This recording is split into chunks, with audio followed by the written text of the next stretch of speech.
Yeah. Pay the fucking creators. Podcast. Don't be that podcast guy. I want to be like that producer. Which guy are you going to be? I'm the producer tag. What I just said is your new producer tag for all the rest of your podcasts. Pay the fucking creators, dude. BeatStars, the foundation, the precedence. We flying flags in every city, global residence. And we killing off the masters. Ghetto slave driving bastards. We making hits faster than you could think. We're on the brink of revolution. All my indie music makers, here's your restitution. We got the game in a chokehold. Not paying the creators is a no-no. I got the smoke road for all the fam bam. What's up, everybody? It's your boy A Batchon, and this is the Pay the Creators podcast here on BeatStars.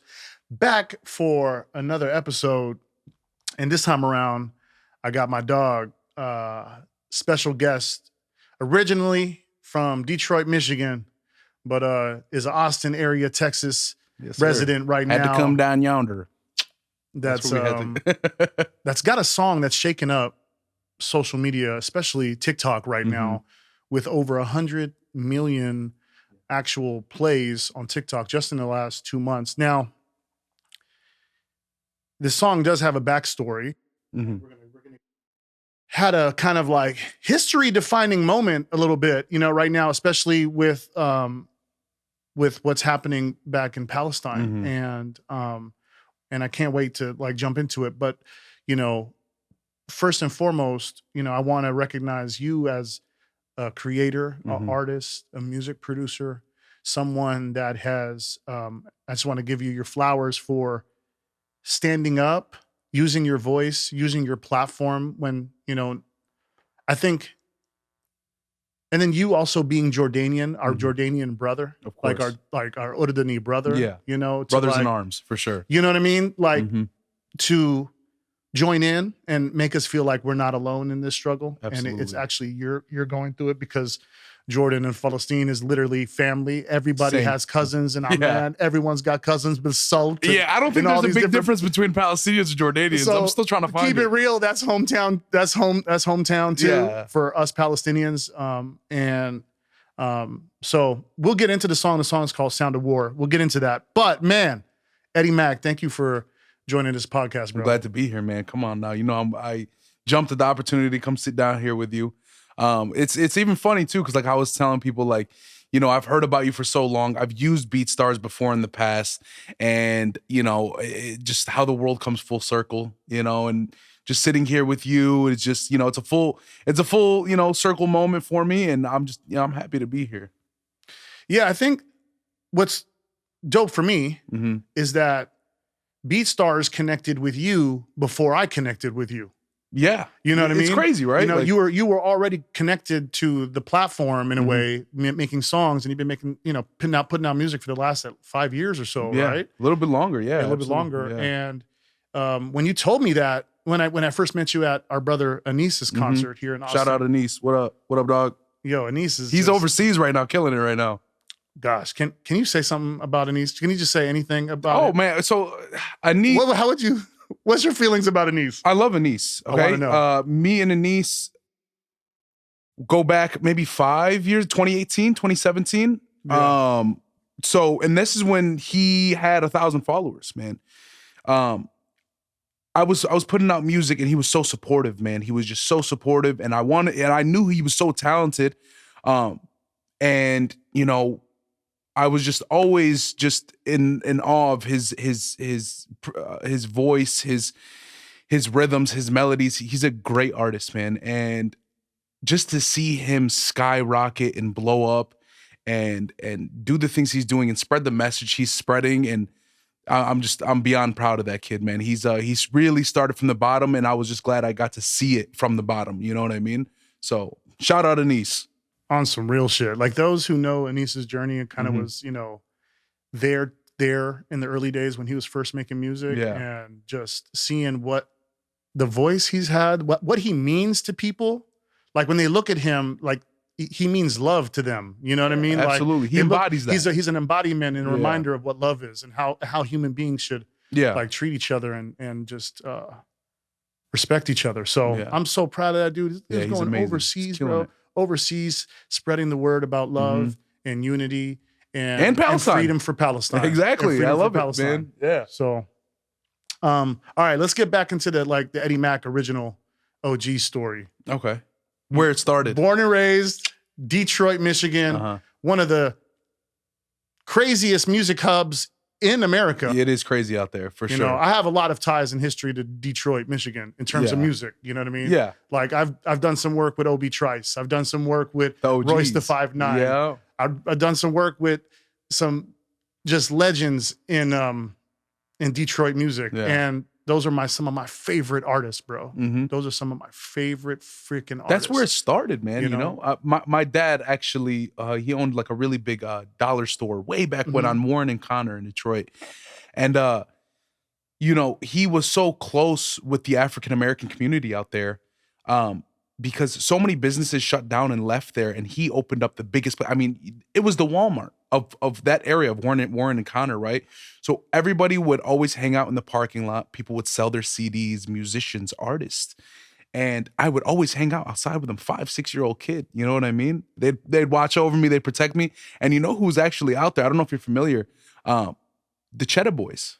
Oh, yeah. The Cheddar Boys were always out in front of my dad's store slaying their CDs out. Right. So I was always hanging around them. They're all rapping outside. Yeah. So in terms of like where I probably really found my love for music would probably be right there, you know?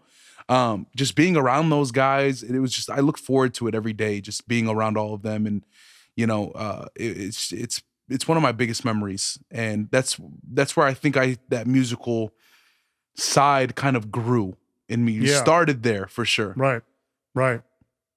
And I think that's dope that you bring back and you talk about, you know, the hip hop artists and creators and musicians or independent entrepreneurs that inspired you from your region. Because I think we as people that are making a living in hip hop, that are actually like part of this hip hop culture, you know, especially not being from the African-American background, is a beauty to always shed light on where this hip hop thing started. Yeah. And the people that paved the way before us, like people from my neighborhood, like Spice One around the corner in Oakland, Richie Rich and Drew Down and E40 and Too Short and the Loonies and that bass shit. You know what I mean? I love it. Yeah. Without those guys' music in my life growing up in Hayward, California, I mean, they were the backdrop for me in the struggle that I had to face in Hayward.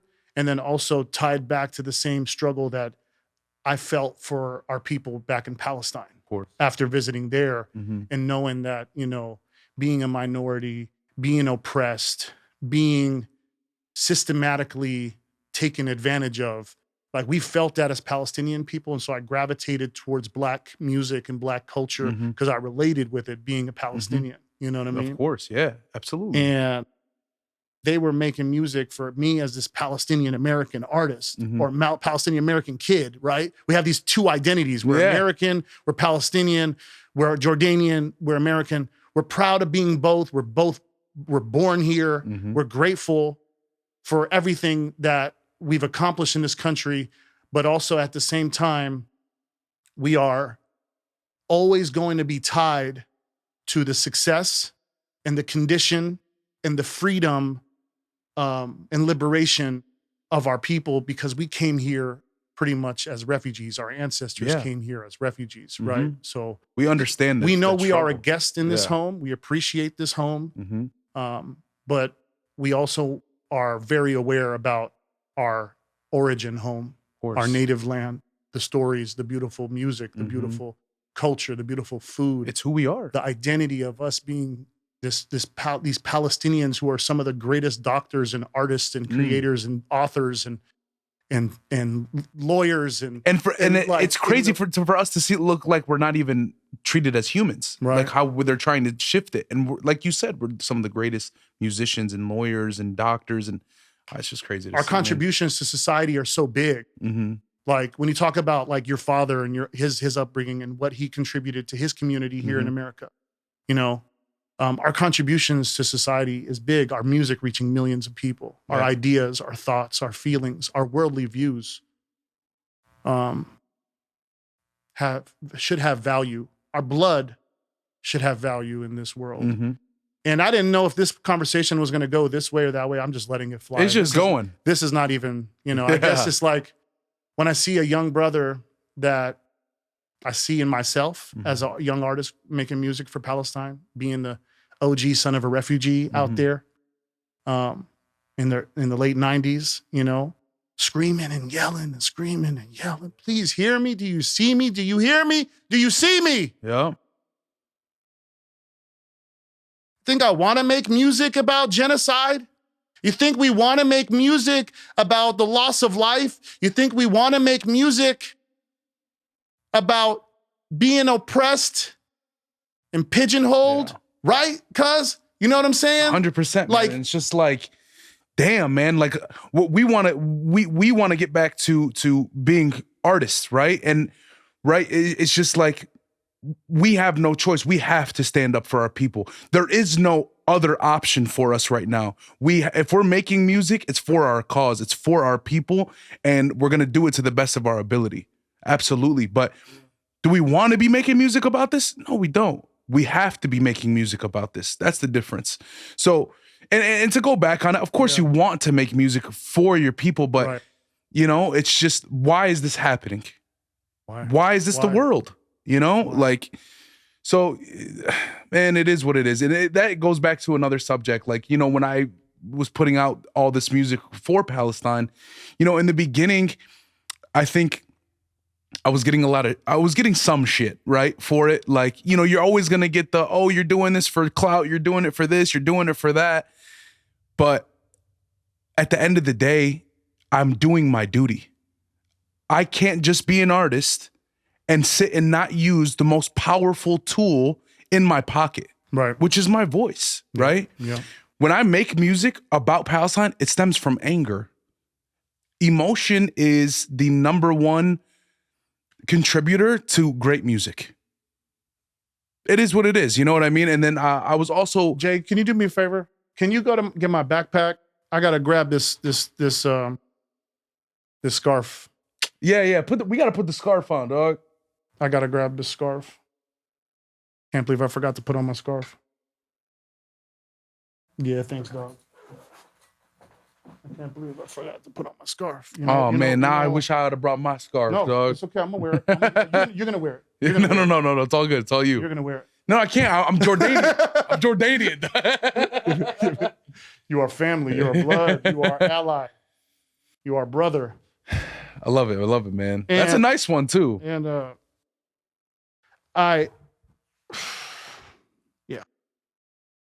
there's been a lot of controversy around this scarf, and I pray that people recognize and identify this scarf with the beautiful artistry of Palestinians. Yeah. Not with this manufactured identity that's been created of the Palestinian people. Exactly. Like this manufactured identity. Let's talk about that real quick. No. I'm just saying, like, cut it out. Yeah. You've never hung out with if you have, hang out with a Palestinian person, please. Yeah, no. Like, immediately, because your life will change. You're gonna eat good. You gonna enjoy your life. Hey, you know what? Since we're talking about the scarf, let me see it real quick while we're at it. This is something big I wanted to talk about, right? Yeah. So here's what I'm American, so I grew up in America. I'm Jordanian, right? But we're American. I grew up in America, right? Right. So at a young age, we are groomed to look at this as a symbol of terrorism. Mm-hmm. That's how we are groomed, right? When we see this wrapped around people's heads, when we're growing up watching the movies, these war films, and we see these wrapped around people's heads, Americans, whoever, look at this and they look at a sign of terrorism. These are all olive trees right here. Do you understand what this means? The olive trees that they tore down. The olive trees they tore down. Olive trees in the trade route, correct? It also symbolizes a trade route, right? Yeah. This is our culture. Guys, hey, hello. This is our culture. This is the things we wear. Just like It's hot. It's hot in Palestine. yeah, just like Indians wear We had to those. protect our heads. Yeah, just like Indians wear those nice long dresses with all the bedazzle. It's a part of their culture.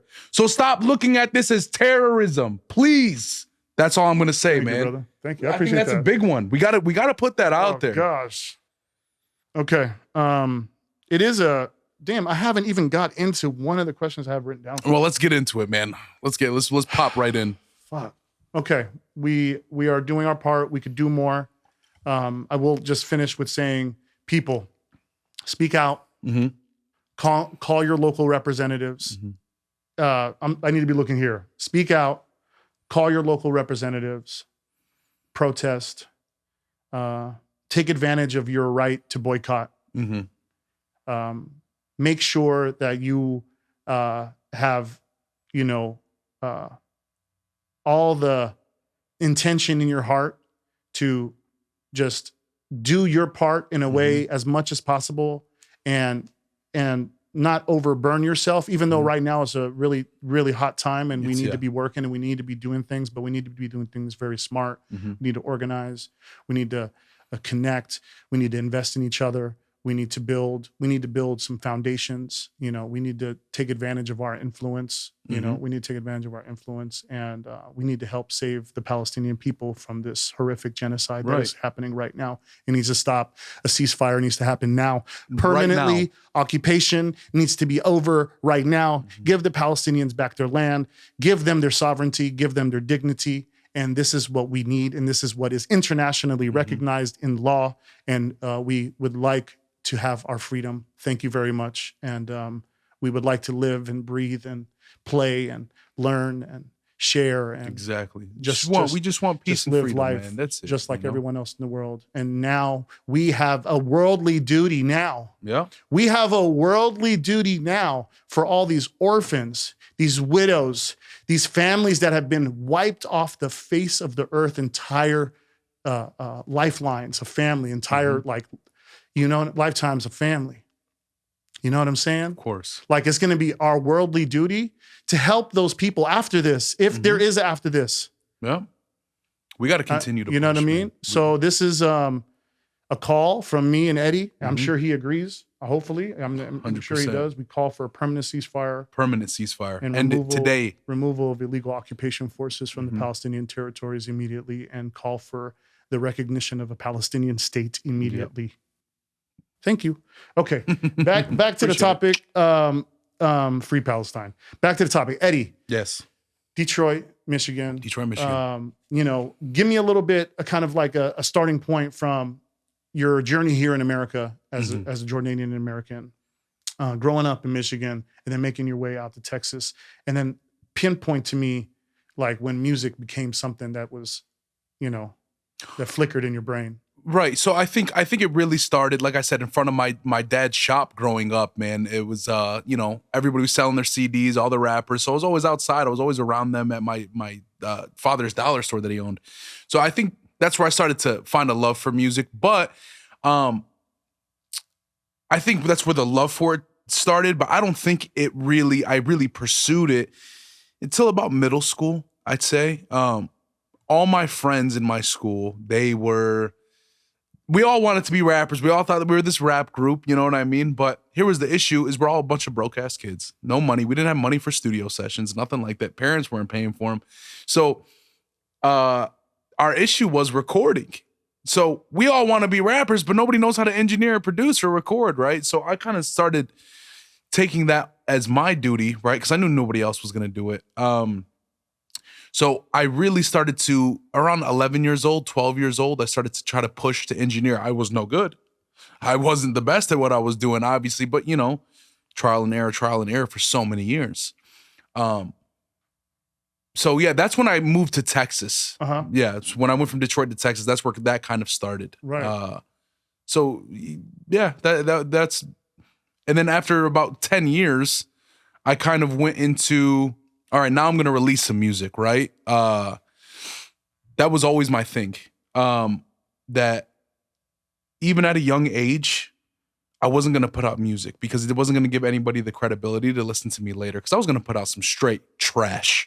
Like that's what I was gonna put out at that age. I knew I was trash. Of course. I knew I was young. Developing. I was a young kid and I didn't know what I was doing. But one day I knew I would get to a point where I knew what I was doing. Right. Yeah. So I put out my first song at 20, 21 years old.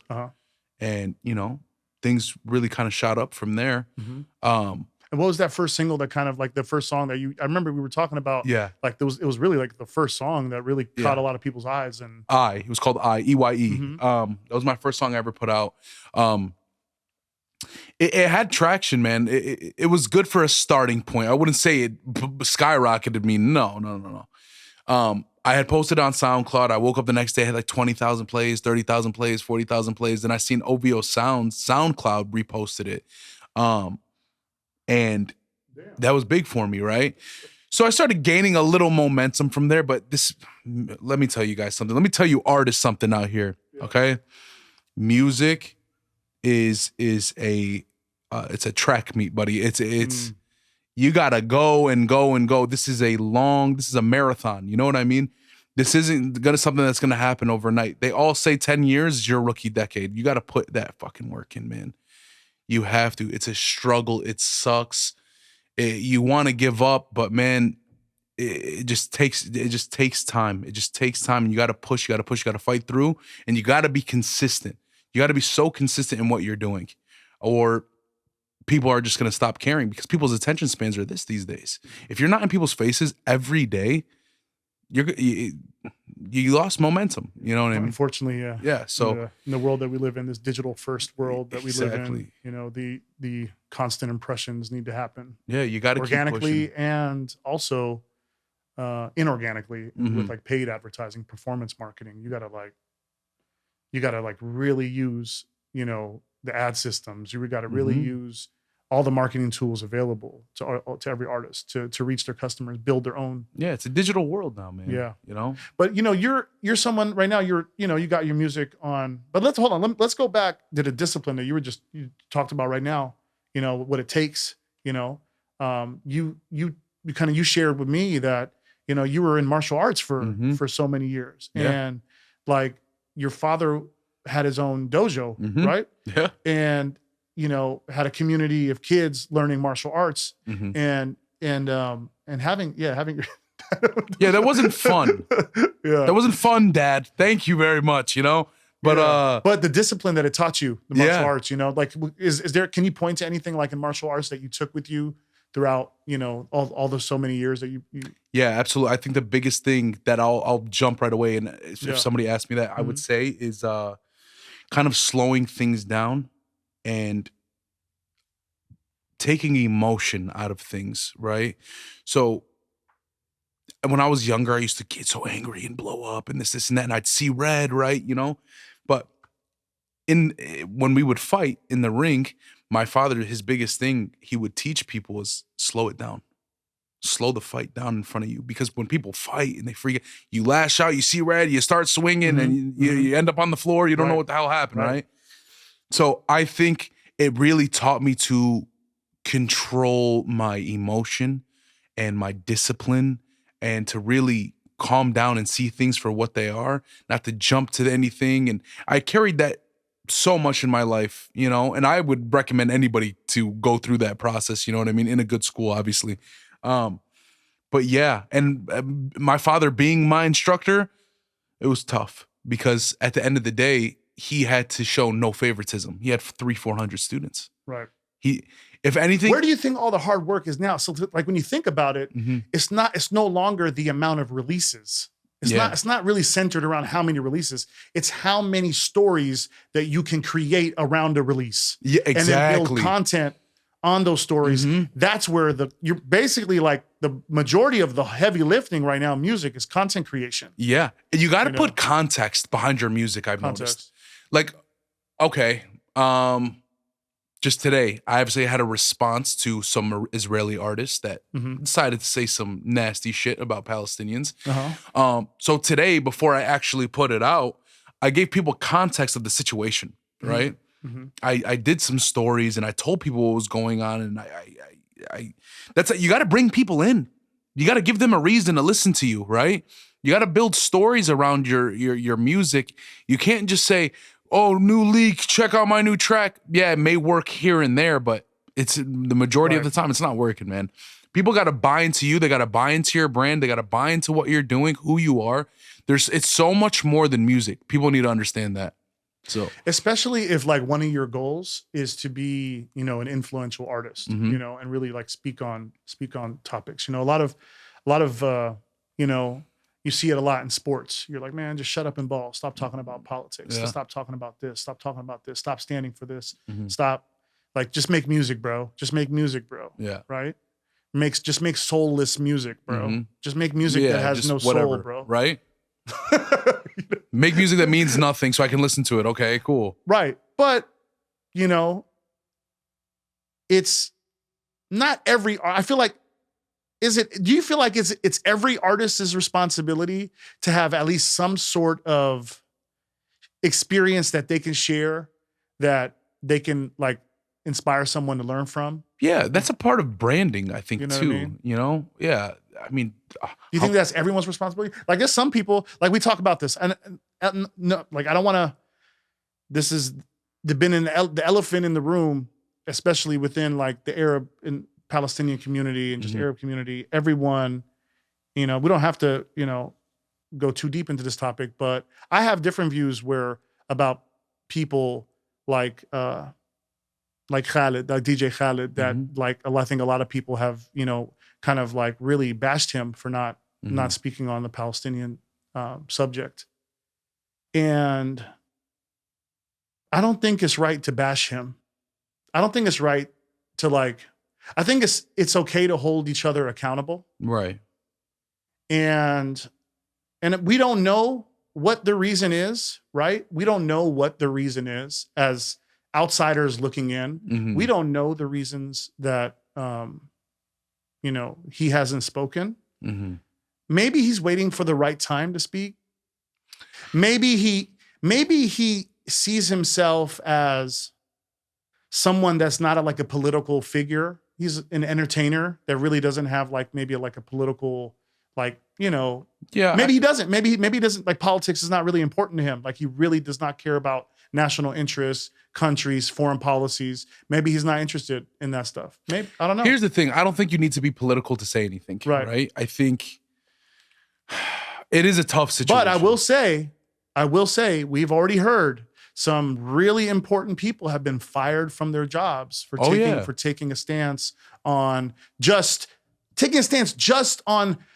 shedding, like giving a heart to the humanitarian cause in Palestine with, you know, the lack of water, lack of food, lack of electricity, lack of a movement, the 2.3 million refugees that have been displaced from the northern parts of Gaza now to the Rafah border. You know, like people have lost everything. So like you can't, you know, millions of people have lost everything. And it's like, for some people in this world, it's illegal to have a heart for anyone in humanity. Yeah. That's going through some kind of like adversity. Like, really? Yeah. It's something I never understood. Like, for real? Yeah, it's like they're almost making it borderline illegal, right? It's illegal to like care about, if I can speak about a dire like situation, humanitarian situation. Like my that the whole world has deemed. That the whole world, every human rights organization has deemed an apartheid state already. Yeah, it's because it's how, I'll say, how well they've done dehumanizing us. Right. That's what it really comes down to. Yeah. When you can get so many people behind a dehumanization of a certain ethnicity, ethnic group of people, and make them believe these people are monsters. Right. But it's just like, how dumb do you have to be to see 10,000 slaughtered 3-year-olds? Right. To say that was justice. Right. Like, what? Let me play devil's advocate on Khaled though. On DJ Khaled. Okay, my brother, my Palestinian brother. Let me play devil's advocate, right? He's a successful entrepreneur. Yes. He has a lot of big deals. He's an important like entertainer in the music industry, generates a lot of revenue for himself, for his family, for his extended family, you know. So a Palestinian with funds. Like, we don't know he's not like donating a village in Palestine, helping the hungry, helping the displaced. We don't know, right? Like, that's the thing. So like, are we gonna bash him all the way to the point where we make him so embarrassed to just talk about his own people when we need him to? Right. Like, I feel like that's not cool. Okay. Right? But somebody needs to talk to him, though. One of the brothers, one of the achis that need to talk to him. Yeah. Right? But listen, legitimately, people are losing their jobs, dude. Yeah, no, 100%. So do we, as Palestinian Americans, do we want our brother on the street? No. Have to sell all his properties, sell everything, and like have to start over in an entertainment world where everything in value is access and like publicity. It's publicity. Right. He's in the publicity world. You know what I mean? Yeah, 100%. But it's wrong though. I'm not saying it's right. I'm not saying it's right. The dynamic is wrong. Like, a man like that is probably hurting.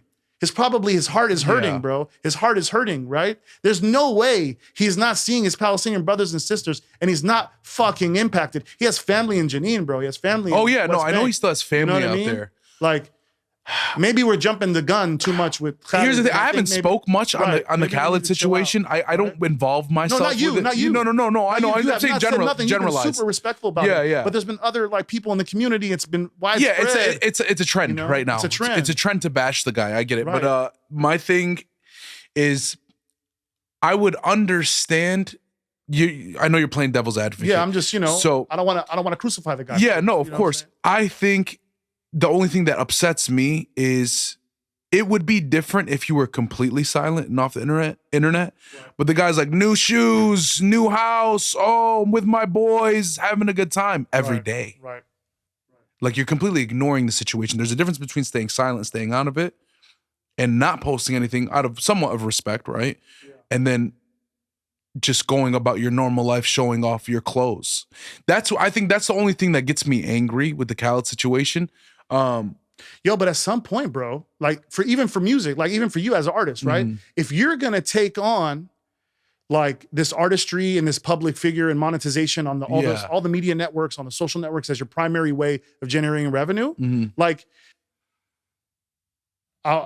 you're gonna have to also put together programming and content that's not always related to Palestine. Absolutely. You know what I mean? Like, you guys are always gonna have to keep elevating on your brand, keep talking about Palestine, keep incorporating it. But I think the algorithms, I mean, we already see, the platforms are playing with the algorithms in regards to Palestine, right? Right. So, is there going to be Palestine fatigue for your fans? Even though it's such an important thing. Yeah. But do we want your fans rolling down with you for the long haul, or just through a temporary kind of like movement and then I'm gone? Right. Yeah, no, I know, what I mean? Where you're coming from. You know what I mean? That's the balance. That's hard to juggle that right now as an artist and as a creator, as a content creator. I don't necessarily have to worry about that, right? Yeah. But I feel for my like other creators that rely heavily. We're talking. The show is called Pay the Creators. Yeah. So like income and revenue and music is from streaming services, from media platforms, from these kind of places, and it's such a. I always wondered, like, what are your thoughts like on balancing that? Having to balance that. When do you start balancing that?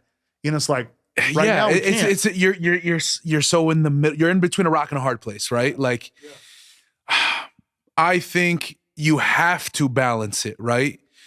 Especially if you're in that position where you have to, focus on other things, but you're also, I got to stick with my people. I got to speak out for my people. So, right now, thank God, this is all I'm focused on. This is what I want to push right now, and other things are coming. I'm still doing content for other things in the future, right? Like I have a bunch of other singles that have nothing to do with Palestine. I'm shooting videos for them currently, but I'm not going to release them right now. But I am still working. I'm still finding that balance, but I'm just prioritizing, I'd say. Yeah.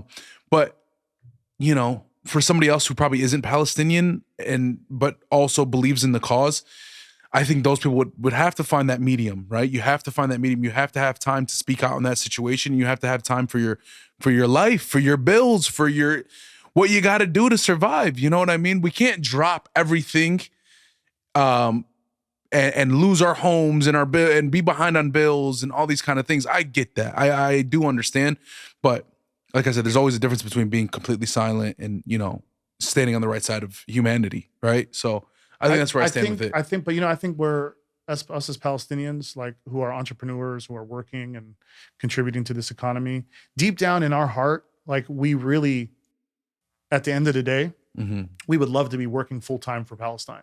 Yeah, you know? absolutely. Like, full time, all day long, 24/7. Yeah.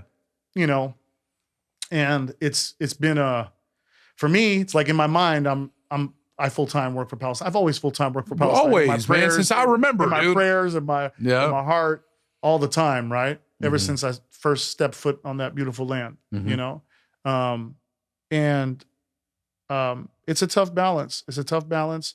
Right now is a very, very like important time in history. Yeah. I don't even think shit like this has ever really happened like this. Like the way it's been broadcasted on it's a different world we're living in. Oh, if we're comparing it to something, we have to compare it to the Germany, you know, era, right? What happened between Germany and the Jews. So if we're comparing it in that sense, but it's a different world we're living. We're in a media world. Everything's televised. Everything's on phones. Everything's on camera. Everything's in your face now. People can't hide things, right? Yeah. Like you can't get away with some murder or genocide and then say, "Oh, I wasn't me, wasn't there," and then nobody can pinpoint you to a location or anything. Like it's a different era. And that's what I think. That's what irks me, man. Is dude, we're getting it on camera. Here it is, proof right here in front of your face, but you still turn a blind eye. You still turn your cheek. You know what I mean? So it is a completely different world we're living in. It is not the same. So yeah, it is different now. It's 100%. The amount of like love and support and just like outpouring of cries from everywhere around the world. We may not have our own state, but we have permanent real estate in people's hearts. Yeah. And we have each other. Like, not for real. Yeah. Like we have, our goal is the state. We're not backing down on that. No. We ain't giving up. I'd like to know, like, just like, how many causes, like worldly international causes, have this kind of like diversity in love and support, outpouring like support. I've never seen that. It's crazy. Especially just, you know, especially from the States. And the States is not, you know. And obviously we're living in a TikTok, Instagram world where we see it all. And it's just like, man, when we went to the protests in Austin, obviously we've seen a lot of Arabs, but dude, how many African-American, white, Mexican, Asian, I mean, dude, and it's not just Austin where we were, everywhere. It's insane. This is a global movement.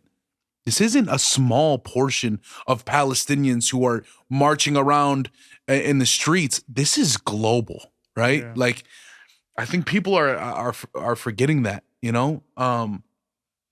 I've never seen something like that. There's been a lot of shit in this ugly world, for sure. Yeah. But I don't think I've ever seen so many different ethnic backgrounds group up so powerfully, right? So I think it's beautiful to see, man. Yeah, I mean, there's power in that. There's power in that. You feel that this energy, the solidarity is, as a Palestinian, that's like, we've been going through this every single day, every single year, and like knowing about it my whole life and hearing the stories from my family and their journey and their displacement, you know? And it's traumatizing to keep going through it over and over and over. I'm tired. Like we're really tired of it. Yeah. I mean, but I'm more energized than ever. Honestly, when you really think about it, it's like one of the greatest honors to always like live life for, live life just like bringing like awareness to like your people. Yeah, you're standing on the right side of humanity and you're fighting for your people. Yeah. You're a fighter. You know what I mean?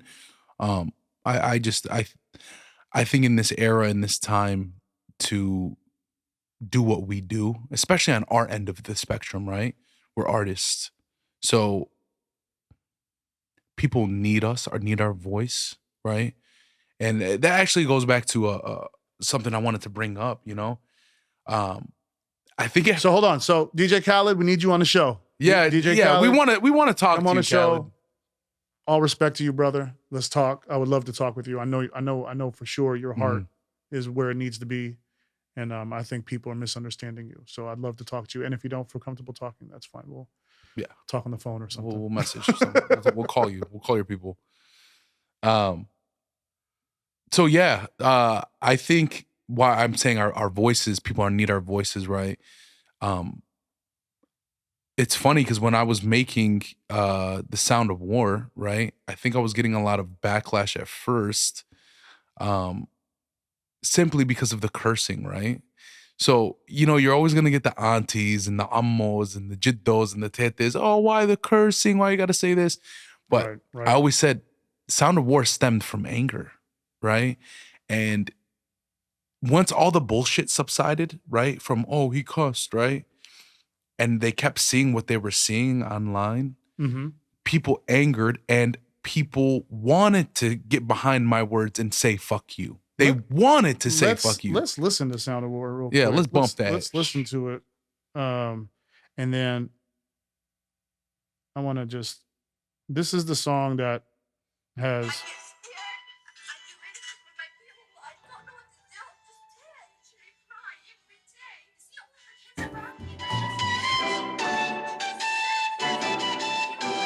News telling lies, check the facts that they cover. Cause my people out here crying, or they dying, or they suffer. And just notice for my people up in Gaza and Ramallah, and it's free Palestine until it's backwards, motherfucker. I'm a speaker for my people, fuck this rap shit.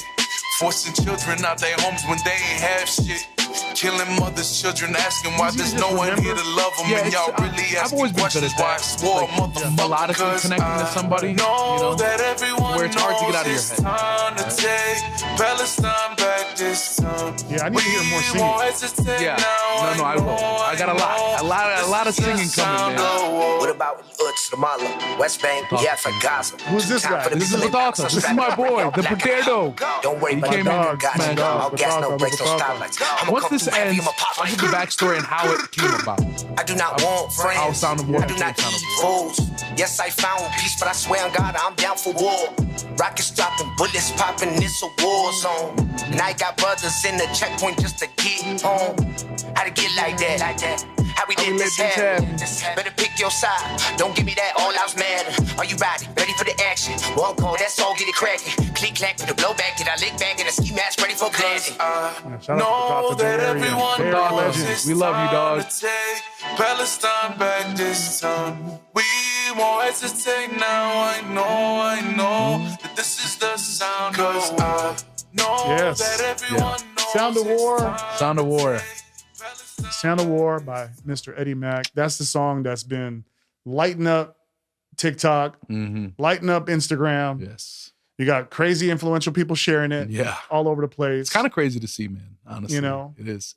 Especially to Who see. was the most surprising person that shared it? You're like, holy shit. Huda Beauty. Oh, Huda Beauty. Yeah, that was a big shocker for me, man. Because here's the thing. Obviously, we're men. We're not into makeup and all this kind of shit. But Huda, because she's like the Arab Kylie of makeup, right? So I grew up with two sisters and a mother who are absolutely just like, they're queens, right? Like they love their stylish shit. So Huda's their favorite product. So I can't tell you how many times I bumped into some Huda products on my sister's vanity, growing up. You know what I mean? Right. And my sisters adore Huda. Like they love her products. They get her shit all the time. So I didn't even know Huda reposted me. Like that was the crazy part, right? I think, yeah. So I woke up and I think my sister Leali, she called me. She's like, oh my God, Huda just posted you. I said, I'm getting out of bed, right? I'm like, what? Huh? Who's Huda, right? She's like, Huda Beauty just posted you, right? And I'm like, no fucking way. So I go, I see it. She ended up following me too. Yeah. And she's such a sweetheart. Her and her husband, Christopher, love them. Both of them, man. They're amazing. Amazing. And they're so supportive. And I mean, dude, Huda alone, being who she is in this business world of makeup, pulling out of Israel. I mean, completely boycotting them. Like, this is your business, right? Like, we're artists, like, you know, we're gonna give backlash, whatever. Right. But she, as a huge, you know, business, you know, entity, right, to do what she did, that's bravery, man. That you're putting your business on the line. Mm-hmm. But you know what I noticed? She got more love. She got even more love. Right. So she got even more support. Even more support. And that's the thing. Going back on the Khaled situation, I think if he did, we won't let you fall, brother. Right. We won't let you fall down. You know, but that, we'll get back to that. Hopefully we get him on the set, have a convo with him. Yeah. But shout out Huda. It's tough. But that was probably the craziest thing I've seen. There was a lot of crazy moments, but that was one of them for sure. When did you know that, like, the catchy part? But we talked about this too, because a lot of artists, they always never think about this when they're distributing their songs to like DistroKid or anywhere, right? Where they are not selecting the preview sections that they want to tell all the DSPs to make sure, like, these are the preview spots right here. These are the parts that I really want available as sounds and as usable sounds on social media.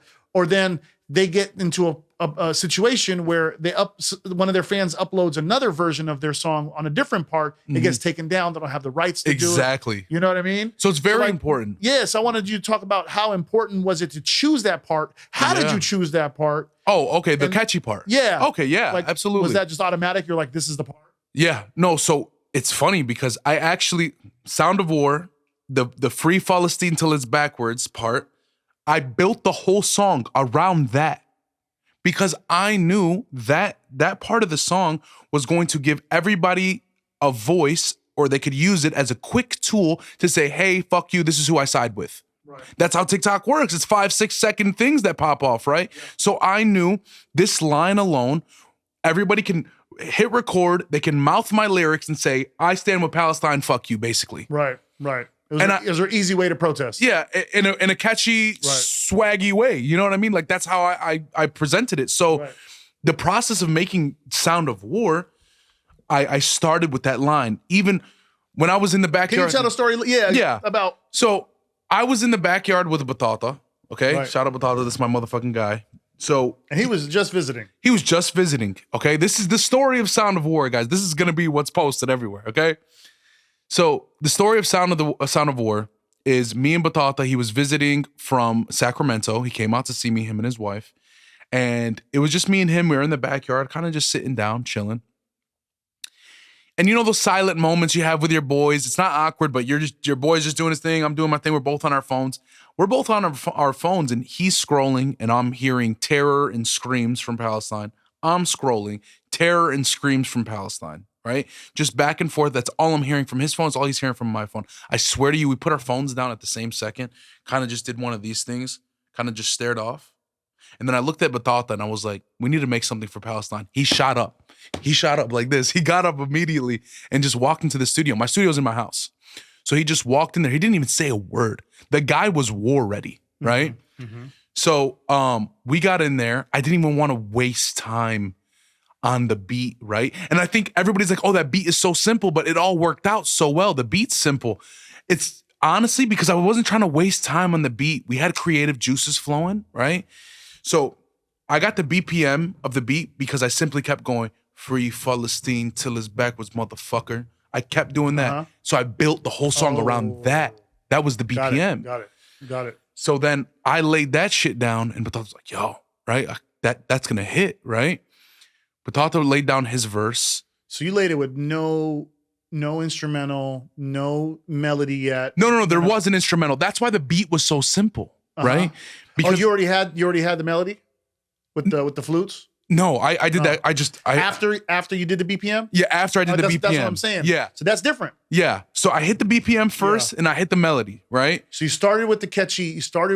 Part first, and then built a song around it. Yep. So once I started laying down the keys, he loved it. You know what I mean? Yeah, it was cool. Right. So I didn't want to waste time on the beat. That's why the beat was very simple. Yeah. So we just laid something down. I laid down some simple hats in a drum kick pattern. Very simple, right? Mm-hmm. And so we got so into the song that we kind of didn't even want to change anything. We were just like, man, this is great. Right. I don't want to fix nothing that's not broken, right? So he ended up laying down his verse, and he had a flight the next morning. So he had left the next morning. It's been a couple days passed by. He called me. He's like, have you finished up the song? So I'm like, yeah, I'm going to finish it up. So I ended up finishing up, the rest of the part. I didn't think nothing of it, right? I'm like, this is cool. We're going to we'll get some love for it. It's good for the movement. I know people are angry, and I want to do this for them, right? I want to do this for Palestine. Mm-hmm. I wasn't expecting for it to be what it was. Right. I had no intention behind it. My intention was just for people to use it as a tool to gather as many people as possible to show who really supports who. So we ended up, And you know what's crazy? It's so easy to say, nah, I'm just going to chill in the backyard, barbecue with my boy, hang out. We're just like, screw it. Yeah, we could have just easily just hung out that day. Yeah, it was fate. And we were both kind of lazy and tired that night. But we were just like anger motivated us, And it's so funny because when I was mixing the track down, nobody's heard the song but me and Batata yet. Okay, Nobody's heard this. I'm mixing the track down. My father walks in behind me in the studio, okay? And he's just vibing out. He's like, what is this shit you're playing, man? You know what I mean? And I'm like, well, which one? I was going between a couple tracks. He's like, the free Palestine till she back there, bitch, or something like that. And I was like, I never made a song like that in my life. So I ended up playing the track for him. He listened to it too. Shout out to Amo, bro. Yeah, Bob, what's up, man? My Khaled, Khaled. Yeah. So he's like, play it a few more times. My dad's my biggest fan. I love my father, man. He's my rock. He's my biggest fan. I'll tell that to anybody. Yeah. He's sitting behind me, and he's just like, play it. I played it. He's like, play it again. Play it again. He was so in tune with it, right? And he was like, this one's gonna blow. And I'm like, we say that a lot, He's like, no, I know, but this is gonna blow, right? Yeah. And I was like, Bob, I talked to I have serious conversations with my father. I'm like, do you think I'm gonna get some backlash for this, for the cussing, for this, for that? He's like, of course you are. Mm-hmm. Yeah. He's like, I'm gonna sit here and lie to you. He said, but when all the bullshit subsides, when all the bullshit is gone and all the mist clears, people are gonna use it. They're gonna rally behind it. This is my father telling me this. I'm not thinking this. He said people are gonna be as angry as you, and they're gonna use this, and they're gonna rally behind it, and by the thousands they're gonna march to it, which they fucking did. I'm getting chills thinking about it. He just knew it. He just knew, and we ended up putting it out. It was doing okay on TikTok and Instagram for a few days. I didn't really care. I was like, you know what? I just want to show people I support Palestine. Then a girl named Fifi, shout out Fifi. She has 1 million followers on TikTok, and she just did something so quick. Exactly what I said, Abe. Put the camera in front of you, free Palestine till it's backwards, motherfucker. That's all she did. And within a day, she almost had 1 million views on it. Daily. I'm seeing 1,000 videos made, 2,000 videos made, 5,000 videos made to this sound. And I was like, whoa, this thing is getting out of control. And it's a lot of influencers with millions of followers doing it, Even celebrities I kind of grew up watching and seeing and know of, and then it got just out of control. People rallied behind it. And, that's really the backstory on it. And, now we're here at Pay the Fucking Creators. For real. Yeah. For real. And we met like even before at Anissa's show, like we mentioned. And, I went back and listened to your catalog, and I was like, oh, before Sound of War even came out. Yeah. I was like, oh man, this guy's got it. He's dope. I appreciate it, man. Sick. Thank you. And doing it independently, right? Independent, always. Doing all yourself, just doing your own distribution. Everything. From the beginning, artwork to distribution to engineering to production for the most part. Yeah, let's get into that a little bit, because in the beginning you said you were really focused on just like buying beats. I was going through BeatStars, and now I'm sitting with the man, know? Right. So but like guys like Dilly Got It Bumpin'. Dilly Got It Bumpin' was big. What's actually crazy? This track I just dropped today was by Sensei, right? Oh, Sensei. And I didn't know Sensei. When Work Rate, the guy that was on the track with me, that's his right hand. That's his producer. Dope. So he got me in contact with him for the song that we were doing today. Dope. And I'm like, I heard the tag. I'm like, is this Sensei, right? He's Sick. like, yeah, what's up? Another full circle moment, right? I used to get a bunch of Sensei beats back then. So yeah, Man. Yo, another shout out to Sensei and Works Crate. He's like, he's killing it, man. In the UK, he's tearing it up, dude. You think he's ever going to reveal who he is? I don't know, man. Listen, I've seen who he is, right? Yeah. But He's smart. he's a smart kid, and you know what? He's very respectful.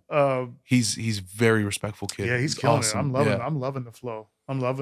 Shout out to him, man. I just discovered him a couple weeks ago on TikTok. From his song Gaza 1 or something like that. Yeah. Yep. His delivery. I was like, dude, this dude's going in, dude. He's sick. hard. Yeah. And speaking of the UK, and another producer, so another BeatStars producer. It's crazy. It's like all these BeatStars producers producing these like anthems for the movement right now. Yeah. You know, you had Low Key, shout out the legend Low Key. Work with a guy that also sells beats on BeatStars, and his name is Scott Zilla. And just hearing his production on a Low Key beat, I'm sure they've worked with each other, doing all kind of crazy shit with each other, you know. And Low Key is absolute legend, and the song is dope. And then my Free Palestine track is produced by Cujo. So it's like our producers, the BeatStars producers, have like they're part of this in a way. We didn't really ask them. Oh yeah, that's so funny. Welcome to the movement. Welcome to the movement, boys. You got no choice. You're a part of it. They hate you as much as they hate us now. That's the I guess the benefit of being like having a free open market is like, best idea wins, right? Like have your beats available, and you never know what's going to happen with one of your beats. And I'll probably talk to Cujo. I'm like, did you ever think like your beat would turn into like a Palestinian anthem? Or same thing with your That's stuff, what we right? just dealt with with the message to the world with Pele 1080. Right. The guy had no idea. I went and got his beat from BeatStars. Me and you, we figured it out. Yeah. Right. And obviously I'm always going to show love to the producer. So I ended up tagging him, and then here we go. It's got 600,000-700,000 views on IG. Right. And the guy's just like, what the hell? You know what I mean? Because I gave him full credit, put his name in there. And, he messaged me and he goes, hey, brother, I love it, man. I'm a part of this movement with you. Like, you know what I mean? Because in my head, I'm like, damn, I just got this guy in the middle of some shit. Right.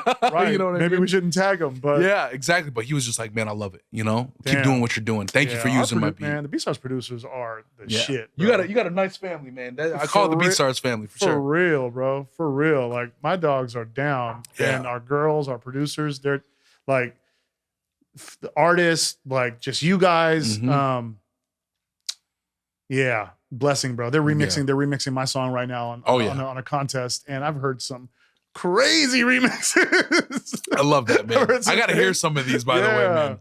Yeah, I'm gonna put out a whole just a release. Do an album. Yeah, a remix album. Yeah. Yep. They're getting the old man back in the game. You know what I mean? Oh it's man, fun, man. You got it. It's fun. It's fun. It's like, it's fun and it's a duty, right? And we do it because I think we have this artistic abilities embedded in our DNA to express ourselves, and we do it right. Yeah, even as Palestinian, people like our music. Yeah, man. Music is in Palestinian and Jordanian Arab blood, man. It's a part of us. How many Arab samples have inspired like some of the biggest hits? Jay-Z's, right. Dude, all of it. So many hits.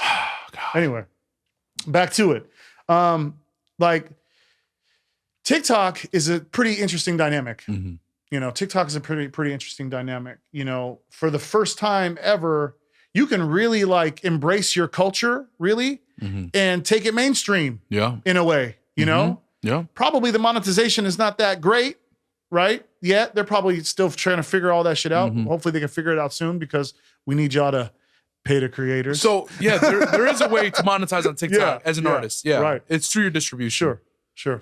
So that's something you guys got to learn. Right. Artists, learn your distribution. Learn your distribution, every aspect of it. Yeah. Trust me, guys. You have to. This is how you run your business. Your distribution is first. It's important, bro. Like, you need to know your royalty rates, bro. You need to know what you're getting per stream from each platform. You need to understand how your music is being valued in the world. And right now, it's pretty hard. Yeah. This is a business, man. No, but I'm saying, like, it's pretty hard to, like, A make million living. streams is not feeding nobody. No. And, you know? And you don't get it for a few months with most distributions. You know what I Yeah. mean? Like there's always Right. on a big delay.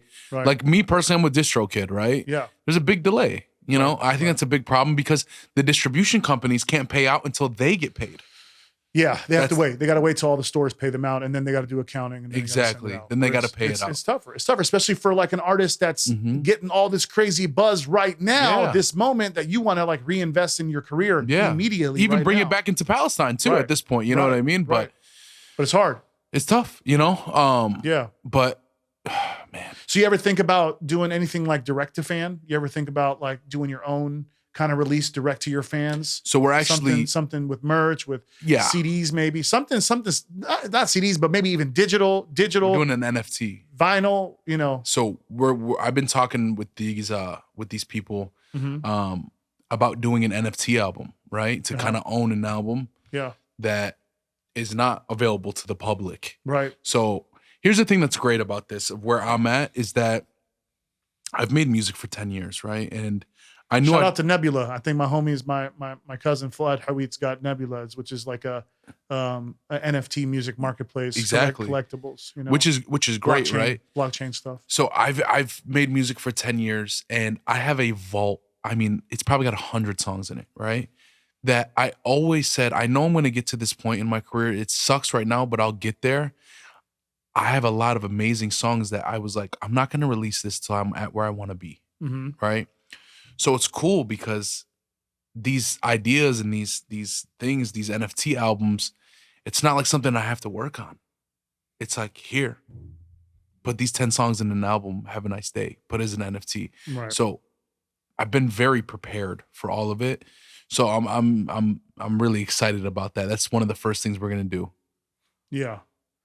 Yeah. I mean, figure out a way to get something in a different experience to your fans for sure. Because, you know, controlling how you distribute your music and how you can forecast and build a business for yourself on the independent side, the easier the relationship with the fan, the better. Yeah, you know? of course. But you got to all take advantage of all of it. You know, you got to figure out a way to balance all of it because, you know, there's huge mass audience on these mainstream platforms and you got to kind of got to be there in some shape or form. Yeah. You know, maybe not. There's a lot of artists that are actually like going solo dolo, direct to consumer first. Some bigger artists, I think. Is it Talib Kweli that's doing that? You got La Russell. You got our boy Curtis King doing that. Mm-hmm. You know, they're showing the value with going direct to fan and building your own, you know, anyway, your own business. Interesting. It's always good to see alternatives. It's always good to see other people innovating in the space, especially with technology. You gotta try new shit. Yeah. You know, we gotta try new shit. And I think fans that are associated, that are like, you know, locked into a movement that you have, right? With your song, it's like they're willing to support, bro. Yeah. They're willing to support. They want to keep your voice going. Yeah, they you know? Yeah, they want it. They got to want package it right. Yeah, of course. And I think independency is very important, especially these days. You know what I think that I've never brought up, and I'll make this quick. I think Russ gets zero to no credit, and I'll tell you why. Right? Obviously, because he's not this Grammy artist, because he's independent, right? But before Russ, who was really showing us the ropes, right? He really stamped that independency shit. And a lot of us artists today need to owe that guy our life, right? Because shout out Russ, he taught me how to be independent, how to own your shit. You know what I mean? Yeah. So for him not to get that type of credit, he should be in his own lane, right? Like that's a whole other brand that he should be associated with, that, and he's the only one in it, right? Of like people we look up to who did certain things. This guy single-handedly taught a lot of us how to do it ourselves, right? So major love to Russ, man, and thank God now I'm at where I'm at in my career. I learned so much and soaked so much up from him to where I'm so prepared and I'm happy because I don't have to report to anybody, right? At this point in my career. And, you know, there's power in independency for sure. Yeah, man. Like how would you describe the evolution of your music? you know, from where it started to like who you are now as an artist? So that's funny you said that. When I first started, it was really like a lot of singy kind of shit, right? Which I love that. I love it. I'm good at it, right? But I think my growth in terms of versatility, right? Because in my tenure, right, I have dropped an R&B, I have dropped house, I have dropped a ballad, I have dropped pop, I have dropped rap, I have dropped, you name it. Right. There's nothing I shy away from. So I think that's what I kind of want to be known for. As a brand, like this guy will bring a hit no matter what it's on. You know what I mean? No matter what the genre, I want to be genreless, you know? So I think versatility is where I've grown the most. I'm not scared to jump onto a soft John Lennon piano ballad and pour my heart out, and then next second I'm ripping people to shreds in a song rapping. You know what I mean? Well, the song you dropped today. Oh yeah, the song you dropped today was not like in the same vein of Sound of War. So that was like totally different. Yeah, no, I was pissed, right? Yeah. These Israeli artists, and that's a whole nother subject I want your opinion on too, Abe. Yeah. Is how is Demi Palestini, right? How is it taken? We are aware it's taken down off streaming platforms, correct? We still don't know exactly why, right? We don't know the real reason. But we kind of know, right? Like it's a a part of a movement that they don't want to push, right? Yeah, there's never been like a solid answer, but I think there's conflict somewhere. There's definitely conflict, but for these two Israeli artists, Stilla and Ness, right, who I clap back at today and absolutely fucking destroyed, by the way. They charted #1 in Israel on Apple. Right. Now, the things they were saying in this song was call for the genocide of Palestinians. They're all sons of whores. They're disgusting. Kill them all. Let's write their names on bombs as we drop them on them.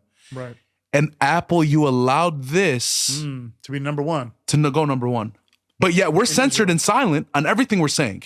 Right. We're censored. Right. But you allow that to go #1. But you take down them, our song. Right. So, yeah. So, I guess just like breaking down like what the lyrics were saying, there was a lot of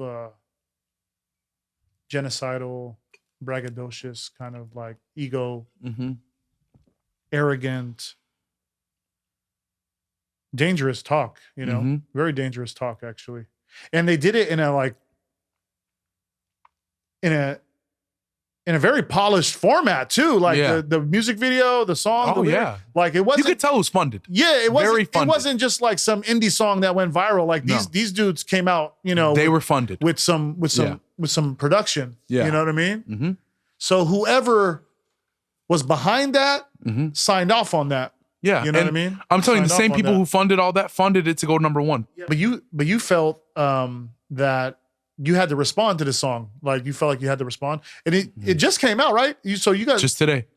Wait, their song just came out too, right? Their song came out about a couple weeks ago, I believe. Maybe a week and a half, 2 weeks max. Yeah. Bro, it's so like confusing right now. It's so confusing.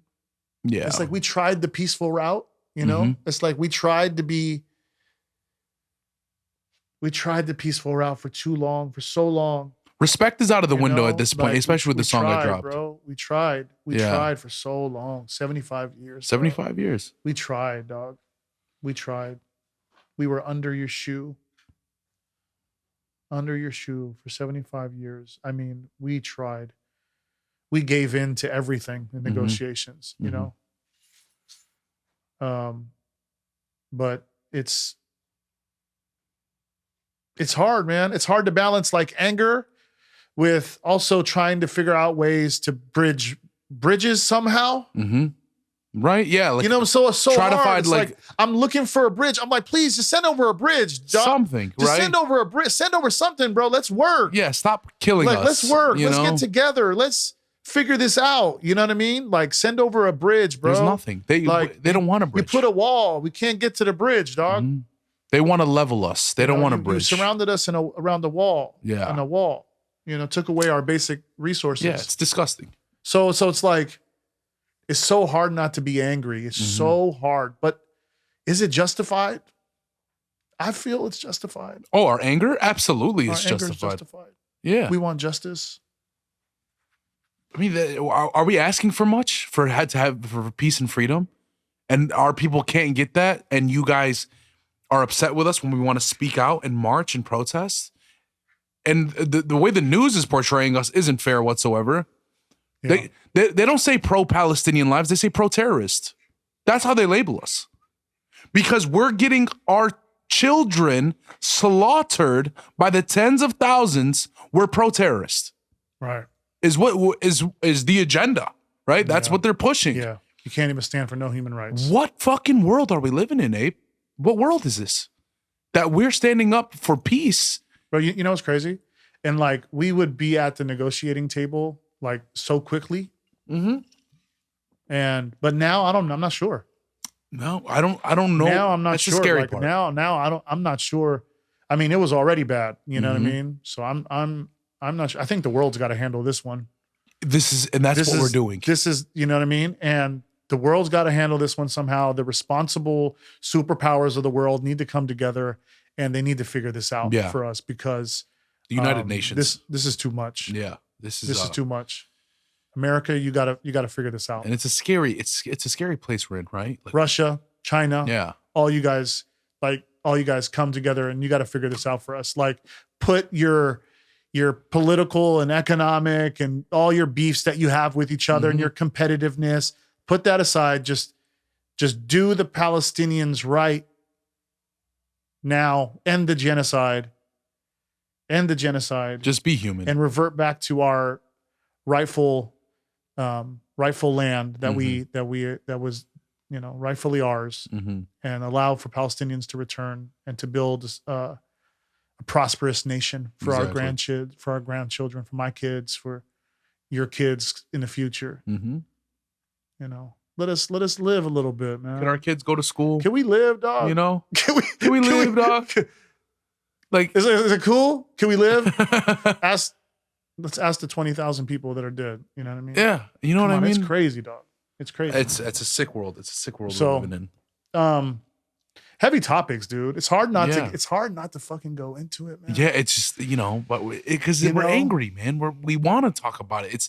This isn't something we're just doing. It's a part of us now. I didn't know what to expect, really, of like sitting down with you and having a podcast. I wrote down like pages of notes, and I'm not even, it's hard, dude. It's like a venting session. It is. But that's what it is. That's how you know it's genuine, what we're doing, right? Yeah. Like, we're genuinely angry. We're hurt, to where we come to a podcast with an agenda of, let's get our points across. Let's hit this. Let's hit that. And then we sit down and it's like, Palestine. Yeah. You know what I mean? Like, that's all that matters to us. Right. That's what's important. Right. You got these papers here in front of, and it's like. It goes back to Palestine. So hard. It's what we care about. Yeah. You know what I mean? So. It's consuming us. It's our heart. But I think we have to take care of ourselves, though. We got to take care of ourselves. Absolutely. This is a long game, and it's an immediate game as well, too. It's not just a long game no more. It's an immediate game. We got to play. We got to fight right now. We got to fight for our people, and it's all consuming. All consuming. What else is on your mind, bro? Like, I know, like, as an artist, you're in this moment. You're about to go to LA, I think, right? Yeah, Thursday. You're about to go to LA. You've been going out there a lot, shooting videos and stuff. It's kind of exhausting, but it's fun. It's cool. I'm gonna go back and protest a little bit too, and then we'll get some shots out there, and then we'll keep pushing what we're pushing. And I also go out there to prep myself and prepare myself for the next portion of my career. You know what I mean? I'm always a big advocate on staying ready. Right. So I'm gonna go back out there. I'm gonna film for the song we just dropped today, the response, right? So we're gonna get that out of the way, and then I got some other ideas, some old songs I kind of want to revitalize and make some content and videos for. And I love being in California, man. I lived there for 5 years, so it's home to me still. A lot of my people are out there, my best friends, and it's nice. It's nice to go back. So I'm excited. Yeah. I'm going to go see Joe out there. Joe Kakish? Yeah. The legend. The legend himself. The legend Joe, man. Get Lit Entertainment, man. Shout out to Get Lit. They were doing their thing. They kind of paved the way, right, man? Right? Like, they Get Lit That's funny we brought that up. Get Come Lit. on, man. Get Lit had it popping. Yeah, because right, like they at that point in time, they were saying they were like the rugged Arab, like they were gonna say what they want type of shit. You know what I mean? They weren't censored. Like Yeah. they were like, we're gonna say what we want, you know? And They were just creating dope ass Arabic party music, bro. It was Arabic party exactly. music. You know, it was. They're great people. All of them, man. Yeah, man. Shout out to the whole Get Lit crew. They were on my first album. Yeah. They're great, man. So Joe, Rob, all those guys over there. So LA, and then you got your music stuff, and you know, you got your current projects that you're working on. You're gonna start releasing them. Yeah. We gave a lot of advice back to the to the community, and we, you know, shared that you can be yourself and express your culture and find success and talk about really important topics and catch an audience and build something, right? As an Arab American artist. But what do you think you've learned so far the most about this journey? Like, what do you think you've learned where it's like, oh, this is the reason, you know, this is what I was born to do? Are you saying like the longevity of what I've been through in music, like chasing what I'm chasing, what I've learned the most in that process? Yeah, what have you learned throughout since the beginning? Building something up to 100 million stream song on TikTok. Like, you know what? It's an overly used term, but I think it's perfectly fitting. What doesn't break you makes you, right? I think being in music and suffering through this for so long, and I'm not in a bragging sense whatsoever. I know I'm good. I know I'm good at what I do. And I think it was very frustrating at first to constantly be putting out good music and get zero recognition. That's the toughest part about music, right? When everybody around you is like, oh my God, this is amazing. This is going to blow every time you make a song. Right. And nothing.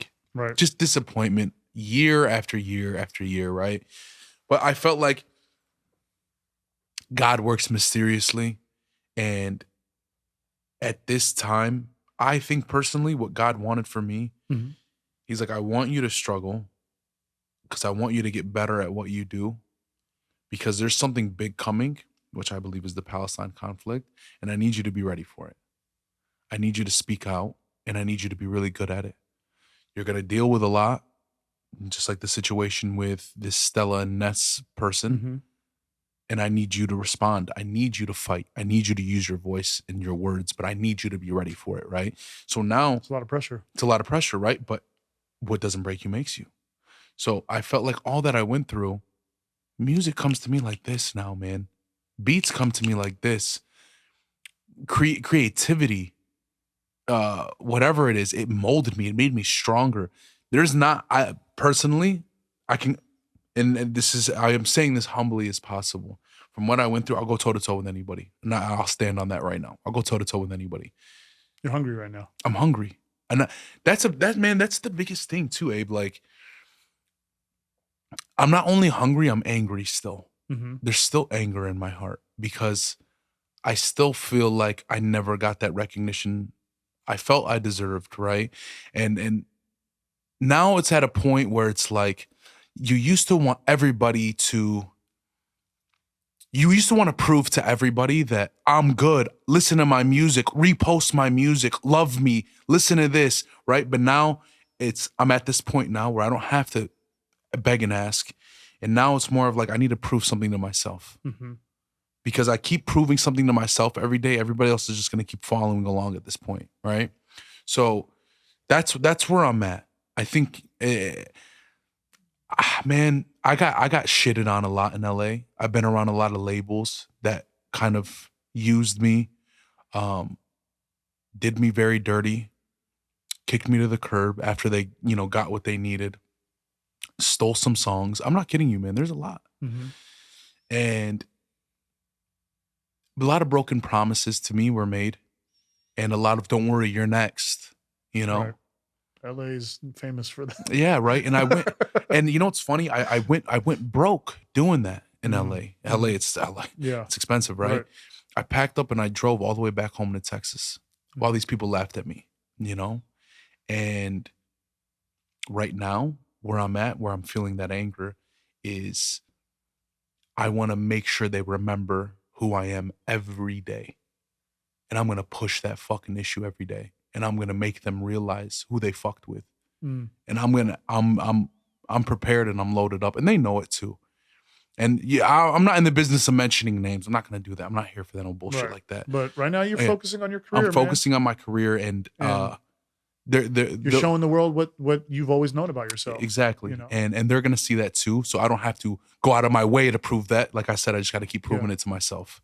And yeah, that's. Well, bro, listen, I'm proud of you. I love that whatever small part my platform has played, even in the beginning days, I'm glad that happened. There's that connection. Yeah, of course. I'm happy to see just a good dude go out and speak for our people and cultivate a whole new fan base for Palestine that's fighting for our rights and fighting for our people. So I'm proud of your efforts, bro. And I wish you all the continued success. I know this is not the beginning. We're just not the end. This is just the beginning. We're just getting started. I think you're a super dynamic, diverse artist that has a lot of things to talk about, and you're gonna make our people proud, bro. So about this love, man. I appreciate it, man. Congrats on everything, man. Thank you so much. Glad to be here, my brother. Yes, sir. Yes, that was Eddy Mack. Eddy Mack. It's Eddy Mack on all platforms. Literally all platforms. It's Eddy Mack. Be on the lookout. I just dropped a new single today. Shamal Yamin. Go ahead and check that out. And I got a lot more on the way for you guys. Seriously, a lot of really, really good music. And I can't wait for you guys to hear it. Thanks, bro.